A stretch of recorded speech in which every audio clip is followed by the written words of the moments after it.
बुलेटिनच्या सुरुवातीला धक्कादायक बातमी मुंबईतनं आहे। मुंबईची लाईफलाईन आज 5 प्रवाशांसाठी डेथ लाईन ठरलेली आहे।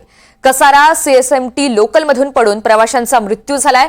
विरुद्ध दिशेनं 2 लोकल येत होत्या असं रेल्वे प्रशासनानं या संदर्भात माहिती देताना म्हटलंय। दोन्ही लोकलमधील प्रवासी दारामध्ये उभे होते।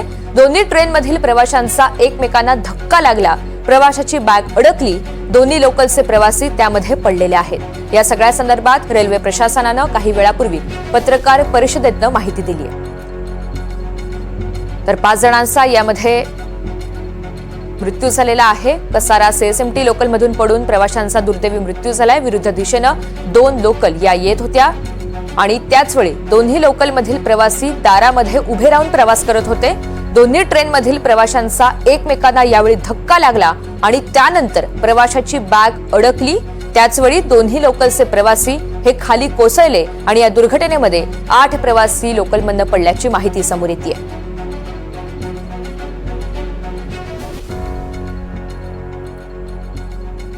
लोकलवरती काही लोक फुटबॉलवरती ट्रॅव्हल करत होते।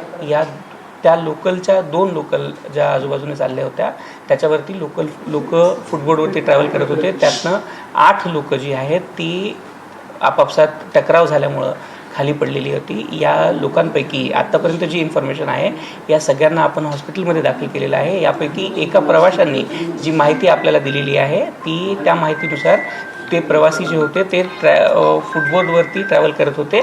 त्याच्यामध्ये एक दुसऱ्याशी त्यांच्या बॅगा लागल्यामुळं किंवा बाकी गोष्टीमुळं त्यांच्यामध्ये ते पडलेले आहेत।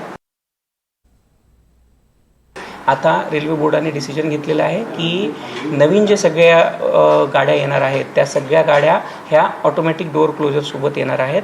त्याच्यामध्ये ऑलरेडी ज्या 238 AC लोकल मुंबई सबअर्बनसाठी घेतल्या जाणार आहेत त्या गाड्या ज्या आहेत त्या ऑटोमॅटिक डोअर फिटमेंटनी येणार आहेत। ऑटोमॅटिक डोअर क्लोजरच्या सिस्टमसोबत येणार आहेत। सोबतच तिसरा एक डिसिजन घेण्यात आलेला आहे की याच्यामध्ये ICFद्वारे ज्या एक्झिस्टिंग लोकल आहेत त्या लोकलना आपण हे करतो आहोत रेट्रोफिटमेंटच्या माध्यमातून दरवाजे बंद करण्याचा जी सिस्टम आहे ती लावण्याचा आपण प्रयत्न करणार आहोत। असा डिसिजन आत्ता घेण्यात आलेला आहे।